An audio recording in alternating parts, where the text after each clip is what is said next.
Ladies and gentlemen, we are here to talk about Avatar: The Last Airbender. And no, I'm not talking about M. Night Shyamalan's The Last Airbender. I am talking about the new 2024's Avatar: The Last Airbender. That was a collaboration with the original creators of The Last Airbender to come up with a concept from a live action format. I have here two other people that are co hosting with me to give you guys a non spoiler consensus on what we just saw for the first episode of this show. What's going on, Busy? What's going on, Ronan? Man, I'm excited. I'm excited, bro. I this is a big thing for pop culture in general. Following how much I know people love the anime, big deal, big one. Yeah. And Yeah, this, when go ahead. we're talking about the first episode, man, I don't want to go into too much, but like when I think of adaptations and them trying to be as faithful or as just I just want the fans to be happy. That's what they want, you know? And One Piece succeeded. And I It is. really think that this has the potential to do the same exact thing after watching the first episode. Yeah. And it's interesting. A lot of people refer to this. I mean, to me, it is conceptually like an anime, but technically it's American made. So it's not technically anime, it's more animated. Mhm. But at the end of the day, it is iconic, and they made an attempt with it before. It did not succeed, it didn't land. But the reason why it didn't succeed is they tried to cram in less than an hour and 30 minutes a whole book one. Whereas this episode, the first episode, was an hour. And this is literally, for a lot of people, they don't really know. Like, I'm not going to spoil it, but it's very faithful. So faithful in the fact that these gentlemen right here that don't have a good point of reference, they haven't seen all of it, were looking at me like, yo, Sam is nerding out. And I was. Yes. I was, because I couldn't believe how faithful it actually was, but I also couldn't believe that it's a great transition. From an adaptational standpoint, it's hard to kind of just make something exactly point for point. You have to be able to figure out what the bearing is and what tone is. And from a tonal standpoint, yes, this is very faithful for the Nickelodeon version, which is very, especially book one, very lighthearted. I mean, it's very serious in tone, but it's also very lighthearted. They found a way in the very first episode to make sure they kept a consistent tone that wasn't just lighthearted, but it was also very believable, very raw, and very emotional. And I think that it sets a good precedent for the rest of this series as long as they continue it. So, one of the things that I'll say is that every actor killed it. Every single actor that was associated with this project, I think that they were not just faithful to the adaptational versions of their previous characters, but I think that if you can make me emote, whether Mhm. I know the series or not, Mhm. then you're doing it justice. You're not just doing a point for point. It's not just a copy. And that's the thing. They didn't feel just like they like not only did they feel like the character, I'm saying like everyone involved, like the acting was up there. I mean, it was there. So I mean, they were killing it all around. It was absolutely ridiculous. I mean, they found the right people to nail these roles. I mean, it was no joke. It was no joke. Again, we can't say too much, but the way that they were expressing some of these feelings, and there was just some moments that really had me so connected, and there was certain feelings that I feel like I wouldn't have felt if they didn't switch things up and go different routes, you know. Um, so I'm really happy with what they did in this episode, and it's different, but again, it's cool. It's cool. Yeah. And I know for you, Ronan, like, you don't have a point of reference. You just know, like, from a cultural standpoint, everybody knows these characters and some people Mm-hmm. you probably heard of. But for you, what was your experience with this adventure? My experience is that I like the characters, and I'm intrigued to see where they go. Prince Zuko, Uncle Iroh, Katara, Aang. These names, I'm familiar with them, like you said, via pop culture, but I don't have the deep connection like you have, or a lot of folks do have, or familiarity that like Busy has. But what I do like is that you you sense that these kids are in an unextraordinary world and yet have these big responsibilities uh, vested on them, and yet you're just hoping that they can make it out okay. That you as a viewer can be like, all right, he has responsibility, but at the same time, I don't want them to not be kids. They're just kids, but also be safe and go on. There's a reason why there's moments when a character overcomes something in the episode that we were like, oh, cool, they did that. Or when there's connections being formed, I like that. Again, with one episode, and again, just context of pop culture, I was like, okay, this little bit of slice of connections, I can see why people have an attachment to this series Yeah. from a while ago.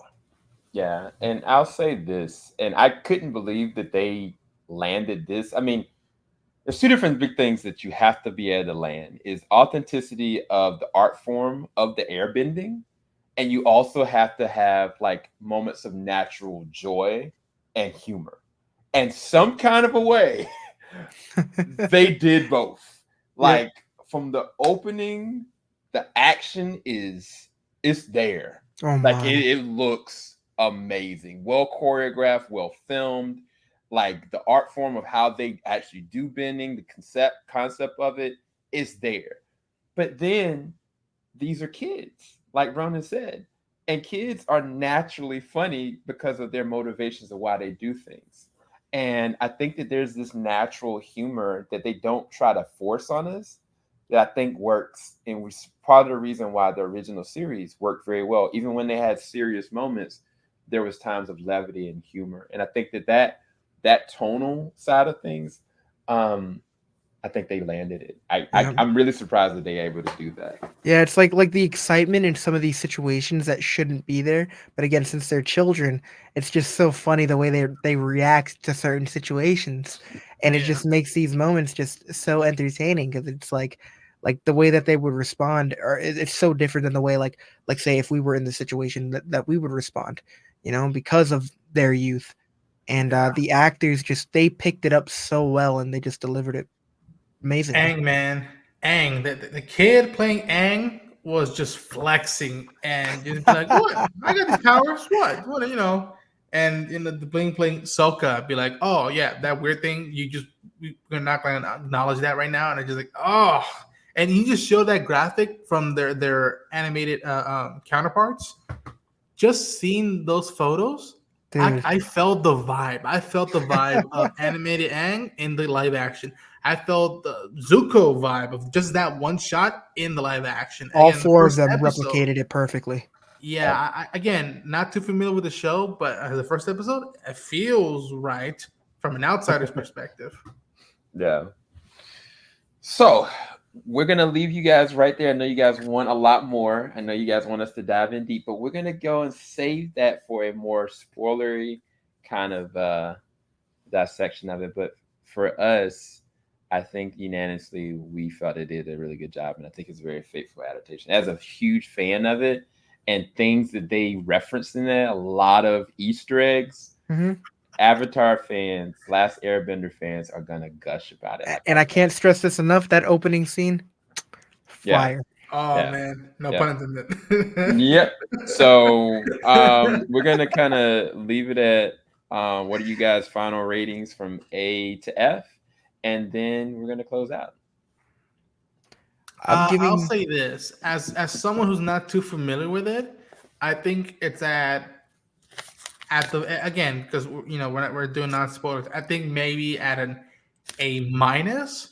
Again, I can't fully tell you how a hardcore fan would feel, but as someone who was intrigued from the stylistic point of view of the animated series and what was given to me, I dug it. I liked it. I wanted to give episode 2 a try, and then we could see where it goes. But so far no one's annoyed me yet. I'm intrigued to see how. I'm so intrigued not to see these characters come together even deeper. I'm interested to see the lore.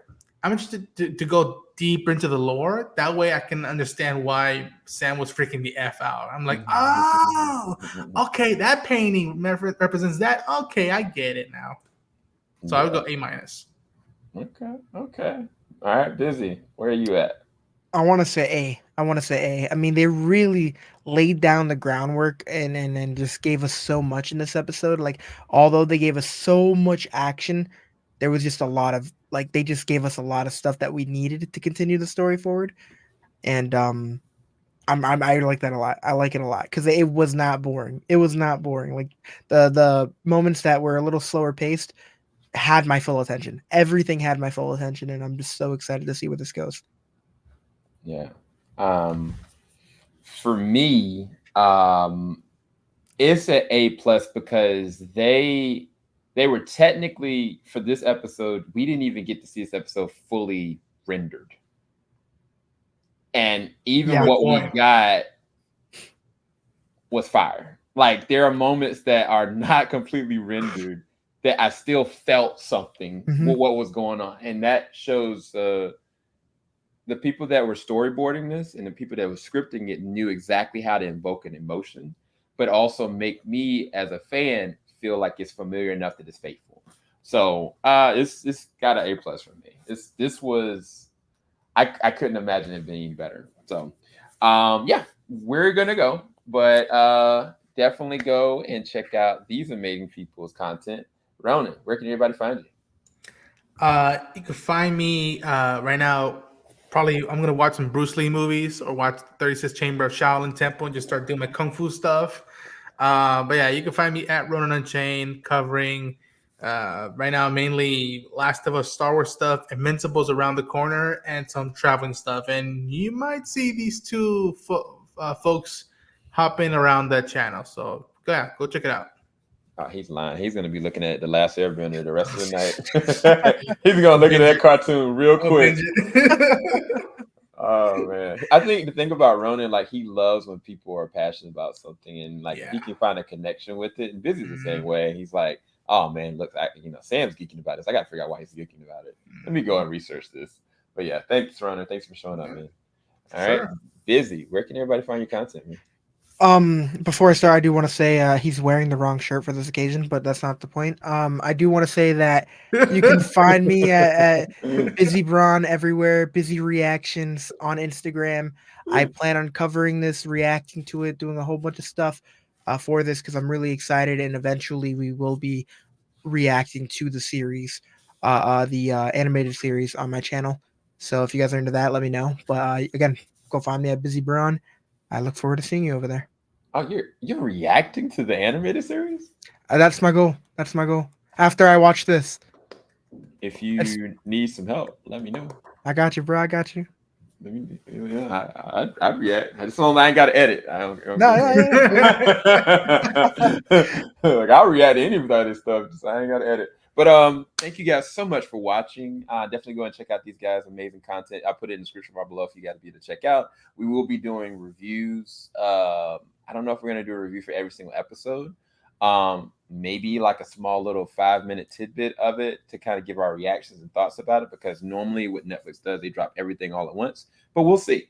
If you guys like this content, make sure you subscribe, hit the post notification button. We got a lot more content coming. Have a good night, guys. Peace. Filing out the top of I can see the skyline, 50-mile radius on my timeline. Ain't nothing on